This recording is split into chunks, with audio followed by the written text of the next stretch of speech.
Hello.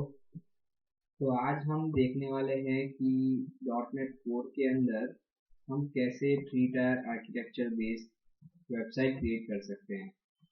तो अभी तक जैसे हम लोग ने यूट्यूब पर देखा है कि जितने भी डॉट नेट कोर पे वेबसाइट जो बना रहे हैं वो डायरेक्ट वहीं पर कंट्रोलर में इंसर्ट अपडेट का कोड लिख देते हैं। मगर बहुत लोग ऐसे भी सर्च करते हैं कि हम लोग इस चीज़ को थ्री टायर आर्किटेक्चर बेस्ड कैसे करेंगे। तो वही चीज़ को दिखाने के लिए मैं यहाँ पर एक मिनी प्रोजेक्ट बनाऊंगा। या तो मैं यहाँ पे सिर्फ इतना दिखा दूंगा कि हम लोग थ्री टायर आर्किटेक्चर बेस में डीबी फर्स्ट या हम लोग कोड फर्स्ट। तो यहाँ पर हम लोग कोड फर्स्ट से यहाँ पर क्रिएट करेंगे कैसे हम three tier architecture base create कर सकते हैं। तो उसके लिए हम लोग सबसे पहले यहाँ पर एक प्रोजेक्ट क्रिएट कर लेते हैं। तो उसके लिए मैं यहाँ पर लेने वाला हूँ ASP.NET Core वेब API। ठीक है। या फिर आप यहाँ पे कुछ भी हम लोग यहाँ पे ले लेंगे ASP.NET Core MVC। तो मैंने जैसे कि ये एक प्रोजेक्ट सिलेक्ट किया है, तो यहाँ से मैं पहले एक प्रॉपर पाथ दे दूँ। तो पाथ के लिए मैं यहाँ पर एक फोल्डर बना चुका हूँ। तो उसी फोल्डर को सिलेक्ट करके मैं स्टोर कर दूंगा। तो यहाँ पे जो पहला जो मेरा MVC पेज जो बनेगा, तो उसका नाम मैं यहाँ पे देने वाला हूँ प्रेजेंटेशन लेयर। तो ये मैंने मेरे MVC वेबसाइट का नाम मैंने यहाँ पर दे चुका हूँ। ये मैं यहाँ पर क्रिएट कर दूंगा। तो क्रिएट होने के बाद मुझे यहाँ पर और दो प्रोजेक्ट्स ऐड करने पड़ेंगे, क्योंकि थ्री टायर आर्किटेक्चर बेस आप लोगों को पता है कि बिजनेस लेयर के अंदर हमको डिपेंडेंसीज जैसे हम लोग जो क्लास की कॉपीज रखते हैं बिजनेस लॉजिक के लिए यूज होगा। उसके बाद जैसे मैं आपको बताऊं कि डेटाबेस लेयर के अंदर सिर्फ हम लोग डेटाबेस रिलेटेड वहाँ पर चीज़ करने वाले हैं। तो उसी तरीके से यहाँ पर हम लोग ने ये प्रेजेंटेशन लेयर क्रिएट कर दिया है। तो वैसे ही देखो हम लोग यहाँ पर सॉल्यूशन पर राइट क्लिक कर कर ऐड न्यू प्रोजेक्ट पर जैसे क्लिक करेंगे तो क्लास लाइब्रेरी यहाँ से हमको सिलेक्ट कर लेना है। अगर ये तो मेरा रिसेंटली टेम्पलेट है, तो आप यहाँ पर भी सर्च कर सकते हो। तो मैंने यहाँ पर क्लास लाइब्रेरी लिखकर ये आप देख सकते हो पहला ही है, तो उसी को आप यहाँ पर सिलेक्ट कर लो। अब इसका नाम मुझे देना है, तो मैं इसका नाम दूंगा डेटाबेस लेयर। तो यहाँ पर मैंने इसका नाम दे दिया है डेटाबेस लेयर। नेक्स्ट पे जैसे क्लिक करूंगा, मैं क्रिएट पे यहाँ पर क्लिक कर दूंगा, तो ये चीज़ मेरी क्रिएट हो गई है। तो वैसे ही सेम हमको दूसरा एक प्रोजेक्ट यहाँ पर क्रिएट करना है। तो देखो मैं यहाँ पर न्यू प्रोजेक्ट पे जा रहा हूँ। अभी तो आपको समझ में आ गया होगा मैंने यहाँ पर क्लास लाइब्रेरी कैसे लिया था। तो उसी तरीके से मैंने रिसेंट प्रोजेक्ट टेम्पलेट में से सिलेक्ट कर लिया है। और जैसे मैंने यहाँ पर डेटाबेस लेयर बनाया था, तो वैसे ही सेम मैं यहाँ पर बना दूंगा बिजनेस लेयर। तो ये आप देख सकते हो कि मैंने यहाँ पर तीन प्रोजेक्ट अलग अलग यहाँ पर क्रिएट कर दिए हैं। तो थ्री टायर का कंसेप्ट आप सबको पता ही होगा, तो मैं यहाँ पर उसका कंसेप्ट समझाने के लिए मैं देखूंगा। तो यहाँ पर सबसे पहले मुझे क्या करना है कि ये जो हमारा प्रेजेंटेशन लेयर है उससे डिपेंडेंसीज हमको सेट करनी है। ये दोनों जो प्रोजेक्ट हमारे अलग अलग है उसकी। तो जैसे मैं यहाँ पर डिपेंडेंसीज पे ऐड प्रोजेक्ट रेफरेंस पे क्लिक करूंगा, तो आपको ये दोनों चीज़ यहाँ पर दिख जाएगी। तो आप जैसे यहाँ पे ओके करते हो, तो वो सारी चीज़ आपकी यहाँ पर प्रोजेक्ट्स सेट की हुई मिल जाएगी। जो हम पहले जो यहाँ पर हम लोग डिपेंडेंसीज में जाके एंट्री फ्रेमवर्क कोड सब कुछ जो पैकेट मैनेजर से इंस्टॉल करते थे वो चीज़ करनी तो है, मगर पहले हम यहाँ पर करेंगे, क्योंकि हमारा अभी जो एप्लीकेशन डीबी कंटेक्स्ट क्लास जो हमारा बनेगा वो ये जो हमारा डेटाबेस लेयर प्रोजेक्ट है उसके अंदर बनने वाला है। तो मैं यहीं पर एक बार राइट क्लिक कर दूं, और राइट क्लिक करने के बाद मुझे कहाँ पर जाना है, मैनेज विद पैकेज पर। तो यहाँ पर हम लोग ब्राउज पर चले जाकर यहाँ पे हम लिखेंगे एंटिटी फ्रेमवर्क कोड। तो हम लोग को यहाँ पर टोटल तीन लाइब्रेरी ऐड करनी होगी। तो सबसे पहली होगी माइक्रोसॉफ्ट एंटिटी फ्रेमवर्क कोड। तो जैसे मैं यहाँ पर इसे आई एक्सेप्ट कर दूंगा, तो ये चीज़ मेरे प्रोजेक्ट के लिए इंस्टॉल हो जाएगी। अब उसके बाद मुझे यहाँ पर लेना होगा एसक्यूएल सर्वर। तो एसक्यूएल सर्वर आपको यहाँ पर मिल जाएगा Microsoft entity framework 4.sql server, क्योंकि हम लोग यहाँ पर जो भी कुछ करेंगे वो इसके बेसिस पर ही करने वाले हैं एसक्यूएल सर्वर के। और लास्ट हमको जो टूल इंस्टॉल करना है वो ये है माइक्रोसॉफ्ट एंटिटी फ्रेमवर्क 4.tool। तो हम इसे भी यहाँ पर इंस्टॉल कर लेते हैं। तो ये सारी चीज़ हमारी यहाँ पर इंस्टॉल हो चुकी है। तो आप सिर्फ एक बार इसे बिल्ड कर लो। तो देखो ये हमने यहाँ पर ये बिल्ड कर दिया है। तो ये बिल्ड होने के बाद हमको क्या करना है, यहीं पर नीचे अभी एक फोल्डर बना देंगे और उस फोल्डर के अंदर मुझे रखना है सारे क्लास। तो सबसे पहले मैं यहाँ पे बना दूंगा एक फोल्डर जिसका नाम होगा एप्लीकेशन कंटेक्स्ट। तो इस कंटेक्स्ट के अंदर सबसे पहले जो मेरा क्लास यहाँ पर जो बनने वाला है, तो मैं पहले यहाँ से क्लास सिलेक्ट कर लूँ। क्लास सिलेक्ट करने के बाद यहाँ पर मैं लिख दूंगा एप्लीकेशन डीबी कंटेक्स्ट, ठीक है। और मैं यहाँ पर जैसे इसको ऐड कर देता हूँ तो यहाँ पे आपको मिलेगा इंटरनल। तो इंटरनल की जगह पे आपको यहाँ पर लिख देना है पब्लिक। पब्लिक इसलिए लिखना है क्योंकि कनेक्शन स्ट्रिंग का जो पार्ट है वो पार्ट मुझे यहाँ प्रेजेंटेशन लेयर के अंदर जो आपको प्रोग्राम फाइल जो दिखेगा वहाँ पर लिखना है, इसीलिए हमको इस चीज़ को पब्लिक करना पड़ेगा। तो जैसे हम लोग यहाँ पर इस चीज़ को लिखते हैं, यहाँ पर हमको सिर्फ कॉलन लगा के एक्सटेंड करना है और एक्सटेंड में हम लोग लिख देंगे डीबी कंटेक्स्ट। तो डीबी कंटेक्स्ट अभी आपको नहीं दिख रहा है तो आप सिर्फ कंट्रोल डॉट प्रेस करो तो आपको सजेशन मिल जाएगा। आपको सिर्फ यहाँ पर एंटर कर देना है उसको सिलेक्ट करके, और फिर आप सिर्फ लिखो CTOR, डबल टैप करो तो आपके लिए कंस्ट्रक्टर क्रिएट हो जाएगा। अभी ये जो क्लास आपको दिख रहा है एप्लीकेशन डीबी कंटेक्स्ट, उसको हम लोग को यहाँ पर पास करने के लिए पहले मैं यहाँ पे लिखूंगा डीबी कंटेक्स्ट ऑप्शन। तो डीबी कंटेक्स्ट ऑप्शन को हमने यहाँ पर टाइप कर दिया है, उसके अंदर मुझे पास करना था एप्लीकेशन डीबी कंटेक्स्ट, और यहाँ पर मैं एक ऑब्जेक्ट बना रहा हूँ ऑप्शन नाम का, और कंस्ट्रक्टर में भी मुझे यहाँ पर इस तरीके से बेस मैथड को कॉल करवा देना है। ये चीज़ मेरी हो चुकी है। अब मुझे करना क्या है, ये जो एप्लीकेशन कंटेक्स्ट जो हमारा फोल्डर है उसके अंदर मैं यहाँ पर एक क्लास बना देता हूँ। तो देखो मैं यहाँ पर एक क्लास बनाऊंगा। तो ये क्लास को मैंने सिलेक्ट किया है और मैं यहाँ पर ऐड कर दूंगा, जैसे मुझे रजिस्ट्रेशन नाम का एक क्लास बनाना है तो ये मैंने यहाँ पर क्लास बना दिया है। यहाँ पर भी मैं लिख दूंगा पब्लिक। तो ये पब्लिक यहाँ पर मैं कर दूंगा इसको, या तो फिर आपको इसको इंटरनल रखना हो तो आप इसको इंटरनल भी रख सकते हो, मगर शायद वो आपको एरर दे सकता है। तो आप यहाँ पर अभी पब्लिक ही रख लो। तो ये मैंने पब्लिक कर दिया है। अब देखो यहाँ पर मुझे सारी प्रॉपर्टीज रखनी है तो मैं यहाँ पे लिखूंगा टॉप और डबल टैप कर दूंगा। आपको एक चीज़ ध्यान रखनी है, आप जब भी टेबल क्रिएट करो तो माइग्रेशन के टाइम पे अगर आपको प्राइमरी की बाय डिफॉल्ट चाहिए तो आप जब भी क्लास क्रिएट करोगे तो उसमें जो भी आईडी होगी सिर्फ इस तरीके से आईडी लिखो। अगर आप आईडी के अलावा कुछ और लिखेंगे, फॉर एग्जांपल मैं यहाँ पर अगर आई लिखूंगा तो फिर आपको यहाँ पर इस तरीके से की मेंशन करनी पड़ेगी। तो उससे अच्छा है कि आप इस तरीके से आईडी लिख दो तो माइग्रेशन ऑटोमेटिक समझ जाएगा कि ये जो आपने यहाँ पर जो प्रॉपर्टी सेट की है वो प्रॉपर्टी प्राइमरी की और ऑथेंटिकेशन के लिए अब सेट हो जाएगी।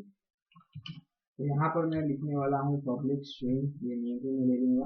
उसके बाद वापस से हम यहाँ पर स्ट्रिंग को लेंगे और ये मैं एड्रेस के लिए सेट कर दे रहा हूँ।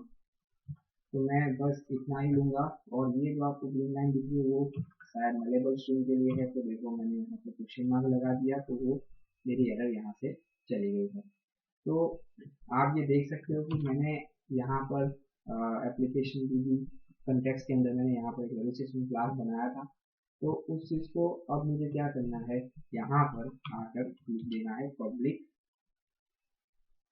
डेटा सेट डीबी सेट लिखना है। तो ये डीबी सेट के अंदर आपका जो टेबल आपने जो मतलब वहाँ पर क्लास जो क्रिएट किया था वो आप दे दोगे यहाँ पर, और इस तरीके से यहाँ पर आपने ये टेबल का नाम पास करेगा। अब भी आप माइग्रेशन क्रिएट करोगे तो उस टाइम पे ये चीज़ आपको वहाँ पर टेबल के नेम में दिखाई देगा। तो ये आपको समझ में आया होगा कि ये चीज़ हम लोग किस तरीके से करते हैं।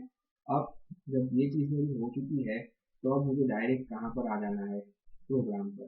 तो ये प्रोग्राम जो हमारा जो जैसे हम लोग पहले की जो ASP.NET वेब कॉन्फ़िग आता था उस तरीके से यहाँ पर ये प्रोग्राम दिया हुआ है। तो उसके अंदर आपको क्या करना है, यहाँ पर लिख देना है builder dot services dot add db context। तो इस db context के अंदर हम लोग लिखने वाले हैं एप्लीकेशन db context। तो ये जो चीज़ आपको नहीं लिखी है तो आप कंट्रोल डॉट प्रेस कर दो, तो देखो यहाँ पर वो आपको दिखा रहा है कि ये जो क्लास है वो कहाँ पर है, डेटाबेस लेयर के अंदर। ठीक है, तो इस चीज़ के अंदर मुझे यहाँ पर ओरिएंटेशन करके यहाँ पर लिख देना है यूज एसक्यूएल सर्वर। तो अगर आपको यहाँ पर नहीं दिख रहा है तो आप यहाँ पर क्लिक कर दो, तो ये देख सकते हो कि आपको यहाँ पर यूज एसक्यूएल सर्वर दिख जाएगा। अब मुझे क्या करना है, यहाँ पर ये जो आपको कनेक्शन स्ट्रिंग यहाँ पर पास करनी है, तो उसके लिए मैं यहाँ से कोई भी एक डेटाबेस को यहाँ से सिलेक्ट कर लूँगा। तो उसकी प्रॉपर्टी में जाकर ये जो कनेक्शन स्ट्रिंग दिख रही है उस कनेक्शन स्ट्रिंग को मैं वहाँ से कॉपी करके यहाँ पर पेस्ट लगा दूंगा। और यहाँ पे अब क्या करना है, मुझे जो डेटाबेस रखना हो मैं उसका नाम यहाँ पे दे दूंगा। जैसे कि मैं यहाँ पे लिख रहा हूँ माई ट्री टायर डीबी। साथ में यहाँ पर मुझे एक और क्योंकि यहाँ पर ऐड करनी चाहिए प्रॉपर्टी जिसका नाम है trust server certificate equal to yes. ये चीज़ मुझे यहाँ पर ऐड करनी पड़ेगी, इसलिए कि ये अगर मेरा नहीं होगा तो ये सिक्योरिटी पर्पस में मेरा माइग्रेशन प्रॉपर नहीं होगा। तो ये चीज़ मुझे यहाँ पर ऐड करनी पड़ती है। एक बार आप इसे बिल्ड कर लो। बिल्ड करने के बाद आप इस पैकेज मैनेजर के अंदर आना है आपको। पहले यहाँ पे मैंने इसको क्लियर कर दिया है। अब इसको आपको माइग्रेशन करना हो तो माइग्रेशन के लिए आपको यहाँ से सिलेक्ट करना होगा डेटाबेस लेयर। तो जैसे मैंने यहाँ पर उसे सिलेक्ट कर लिया है, अब देखो मैं यहाँ पर लिख रहा हूँ ऐड माइग्रेशन नेम। तो मैंने यहाँ पे क्या लिख दिया है, इनिशियल। तो हम जैसे यहाँ पे क्लिक करते हैं तो देखो यहाँ पर इसने हमको एक चीज़ दे दी है, your startup project doesn't reference entity framework core, this package is required for the core table to work। तो ये जो आपको एरर आ रही है उस एरर को सॉल्व करने के लिए आपको क्या करना पड़ेगा, यहाँ पर भी जो आप एंटिटी फ्रेमवर्क जिस तरीके से आपने डेटाबेस लेयर में इंस्टॉल किया था उसी तरीके से आपको यहाँ भी करना पड़ेगा। तो मैं यहाँ पर ये चीज़ लिख दे रहा हूँ, तो वो चीज़ मुझे यहाँ पर सर्च करके दे देगा। तो ये जो मैंने एंटिटी फ्रेमवर्क कोड जो लिखा है तो वो उसी के हिसाब से मुझे यहाँ पर दे देगा। तो ये आ चुका है, देखो मैं इसे यहाँ पर भी इस तरीके से इंस्टॉल कर रहा हूँ। ये हो गया। उसके बाद हम लोग को एसक्यूएल सर्वर ऐड कर देना है। तो ये भी यहाँ पर इंस्टॉल हो चुका है। और उसके बाद जो लास्ट हमारा बचता है टूल, तो इस टूल को भी हम इस तरीके से यहाँ पर इंस्टॉल कर लेंगे। और जैसे ये इंस्टॉल हो जाता है तो उसके बाद हम यहाँ पर फिर से इसे एक बार माइग्रेशन करके देख लेंगे। तो आप पहले यहाँ पर इसे रेफरेंसेस में पैकेजेस में जाकर आप देख सकते हो कि आपने यहाँ पे तीन पैकेजेस इंस्टॉल कर दिए हैं। तो यहाँ पर आकर आप पहले इसे क्लियर कर दो। क्लियर करने के बाद वापस से माइग्रेशन करके देखो। अगर आप अभी आपकी एरर आती है तो आपको समझ में आ जाएगा, मतलब देखो यहाँ पर बिल्ड सक्सीड आपको दिख जाएगा। देखो मैंने यहाँ पर डिफॉल्ट प्रोजेक्ट में डेटाबेस लेयर यहाँ पर सिलेक्ट किया हुआ है। तो उसी तरीके से आप देख सकते हो कि ये माइग्रेशन जो पार्ट है जो ना कि प्रेजेंटेशन लेयर में वो आपको दिखेगा डेटाबेस लेयर के अंदर। और ये माइग्रेशन फोल्डर में आप देख सकते हो। अब जैसे ही मैं यहाँ पर अपडेट डेटाबेस लिखूंगा तो ये चीज़ मेरी डेटाबेस के अंदर भी सक्सीड हो जाएगा। तो ये देखो ये मेरा डेटाबेस सक्सेसफुली हो चुका है। और उसको चेक करने के लिए देखो मैं यहाँ पर डॉट लगाऊंगा। डॉट लगाने के बाद मुझे यहाँ पे मेरे सारे डेटाबेसेस दिखेंगे। तो यहाँ पर मैंने लिखा था माई कोड डीबी, ये आप देख सकते हो कि मैं यहाँ पे इसे ओके कर दे रहा हूँ। और जब मैं इसे यहाँ से ओपन करूँगा तो आप देख सकते हो कि किस तरीके से शायद ये मेरा डेटाबेस नहीं है। तो मैं वापस से नाम एक बार देख लूँ कि मैंने वहाँ पे नाम क्या दिया था, माई ट्री टायर डीबी। ठीक है, तो यहाँ पर फिर से मैं एक बार यहाँ से नीचे जाकर चेक कर लेता हूँ। तो माई थ्री टायर DB, तो इसे मैंने यहाँ पर सिलेक्ट कर लिया है। तो ये मेरा डेटाबेस है। तो आप देख सकते हो कि ये जो रजिस्ट्रेशन जो मैंने यहाँ पर क्लास जो क्रिएट किया था डेटाबेस लेयर के अंदर, वही डेटाबेस का पार्ट आपको, जो मैंने यहाँ पर जिस तरह से प्रॉपर्टी सेट की थी, उसी प्रॉपर्टी बेस्ड आपको यहाँ पर एक कॉपी टेबल के अंदर दिख जाएगी। तो आई होप आपको समझ में आया होगा कि आपको अगर 3 टायर आर्किटेक्चर से .NET कोर पर से अगर आपको प्रोजेक्ट क्रिएट करना हो तो आप इस तरीके से प्रोजेक्ट क्रिएट कर सकते हो। अब आपको ये बात तो पता ही होगी कि यहाँ पे जैसे मैंने एप्लीकेशन कंटेक्स्ट के अंदर ये जो मैंने रजिस्ट्रेशन बनाया था, ऐसा ही सेम हम लोग को यहाँ पर बनाना है। तो उस चीज़ को बनाने के लिए मैं यहाँ पर न्यू आइटम में हमको क्या करना होगा, एक क्लास ले लेना है। तो ये मैंने क्लास का नाम मैं दे दूंगा रजिस्ट्रेशन मॉडल।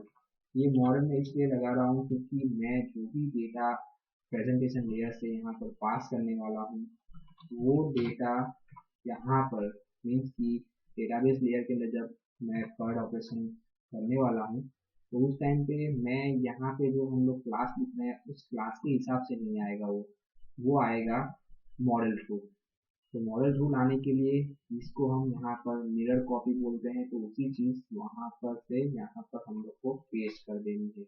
इससे क्या है कि वो चीज़ हमारी, अगर हम लोग कुछ यहाँ पर चेंजेस करते हैं तो वो चेंजेस हमारी वहाँ पर भी इजीली मिले हमको। तो इस तरीके से हम लोग यहाँ पर क्रिएट करते हैं। और उसके बाद अगर आपको यहाँ पर क्रिएट करना हो तो डेटाबेस लेयर पर राइट क्लिक कर एक और फोल्डर बना दो, इसका नाम आप दे दोगे कर्ड ऑपरेशन। तो इस तरीके से आप यहाँ पर कर्ड ऑपरेशन बना दोगे और इसी फोल्डर के अंदर आप क्लास बना दोगे, जैसे मैं अभी यहाँ पर बना रहा हूँ। तो देखो यहाँ पर मैं क्लास बनाने के लिए सबसे पहले मुझे क्या लिख देना है, मैनेज रजिस्ट्रेशन। तो ये मेरा क्लास बन चुका है। तो आपको यहाँ पर सबसे पहले कंस्ट्रक्टर क्रिएट करना पड़ेगा।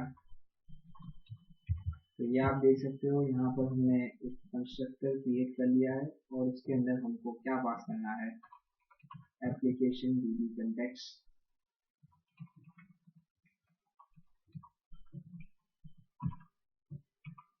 और उसका नाम हम लोग दे देंगे यहाँ पर कंटेक्स्ट। तो ये हमने यहाँ पर बनाया है। अब देखो हम लोग यहाँ पे लिखने वाले हैं प्राइवेट रीड ओनली, और ये जो लिखा है उसी को हम यहाँ पर पेस्ट करके यहाँ पर लिख देंगे DB कंटेक्स्ट। तो जब भी हम लोग इस क्लास को कॉल करवाएंगे तो हमको ये जो पार्ट आपको दिख रहा है एज ए कंस्ट्रक्टर हमको कॉल करना पड़ेगा।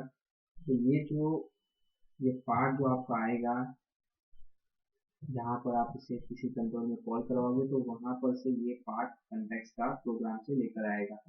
तो उसके लिए पहले हम लोग को यहाँ पर क्या करना पड़ेगा कि जो हमारा जो DB कंटेक्स्ट है, तो इस पार्ट को हमको दे देना है, जो भी कंस्ट्रक्टर के टाइम पे जब हम लोग क्लास को क्रिएट करेंगे वहाँ से पास करेंगे उससे आर्ग्यूमेंट को हम वहाँ पर देने वाले हैं। अब ये चीज़ हो चुकी है। अब यहाँ पर क्या करोगे, पब्लिक वॉइड,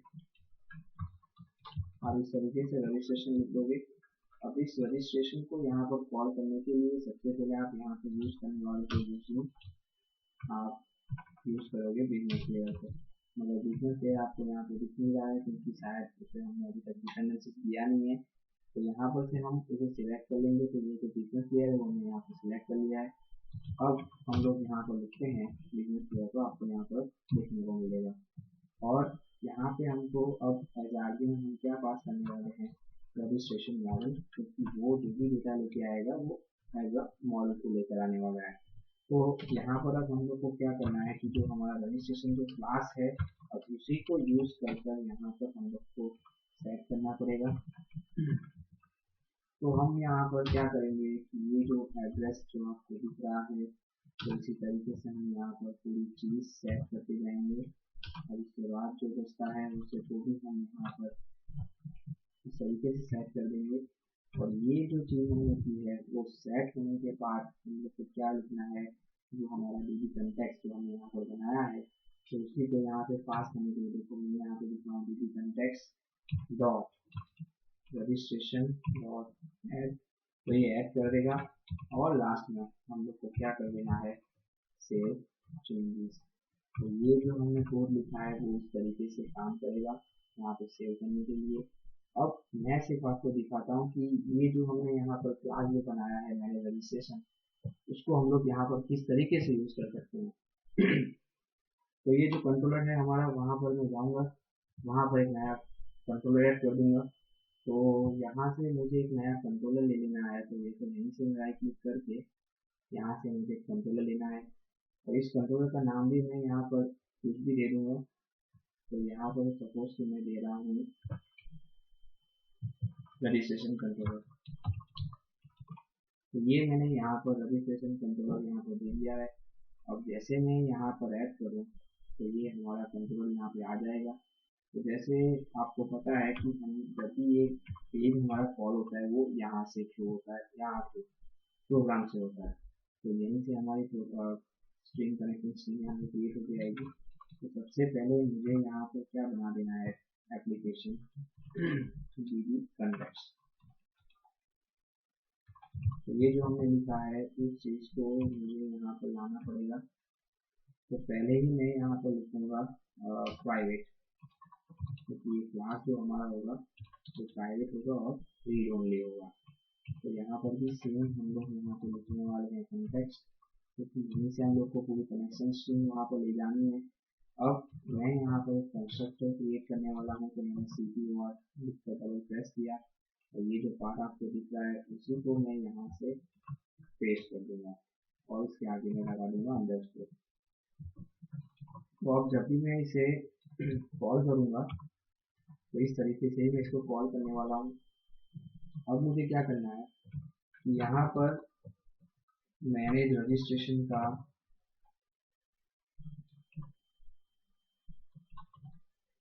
क्लास कॉल करवाना है, तो ये मुझे कहाँ मिलेगा, तो उसके लिए देखो कॉल ऑपरेशन यहाँ पर हमको दिख चुका है, लाइब्रेरी जो ऐड करनी है और ये यहाँ पर मैं लिखने वाला हूँ मैनेज रजिस्ट्रेशन और इसको मैं इनिशियलाइज करने का काम यहाँ पे करने वाला हूँ।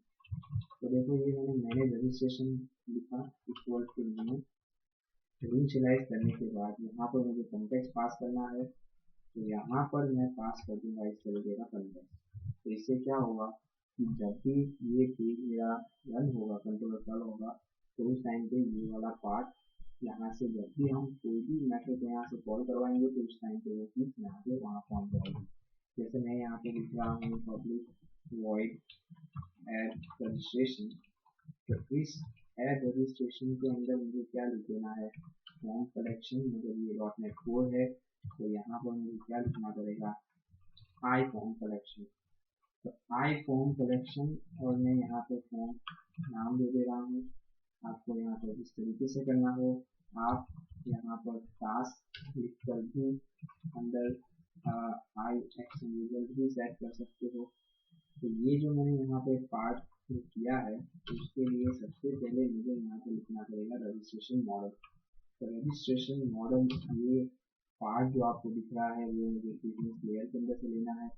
तो ये मैंने यहाँ पे लिखा है model equal to new registration model, जिसमें मुझे यहाँ से पूरे डेटा पास करने हैं। तो मैंने यहाँ पे लिखा है एड्रेस इक्वल टू फॉर्म, और जब भी मैं व्यू क्रिएट करूँगा तो उसमें इस तरीके से मैं टेक्स्ट बुक्स का नाम क्रिएट कर दूँगा। तो ये आईडी जो मेरी वैसे मिल जाने वाली है, तो ये जो मैंने नाम लिखा है फॉर्म के अंदर तो उसको भी मैं यहाँ पे उस तरीके से पास कर दूँगा जैसे मैं यहाँ पे लिखने वाला हूँ इस तरीके से। तो ये आप देख सकते हो मैंने यहाँ पर जो लिखा है। अब मुझे यहाँ पर क्या करना है, सबसे पहले मैं लिखूँगा वेट, क्योंकि मुझे यहाँ पर ए वेट लिखना पड़ेगा। तो ए वेट यहाँ पर मैं लिख नहीं सकता क्योंकि मुझे वहाँ पर भी फिर इस तरीके से टास्क क्रिएट करना पड़ेगा, तो ही मैं वहाँ पर इसे स्टोर कर सकूँगा। तो ठीक है, मैं यहाँ पर लिख देता हूँ ए वेट।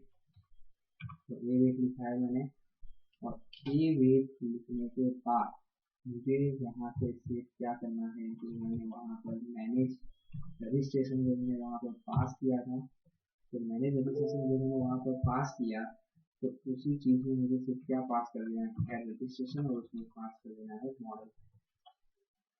तो ये वाला पार्ट वहाँ से हो जाएगा।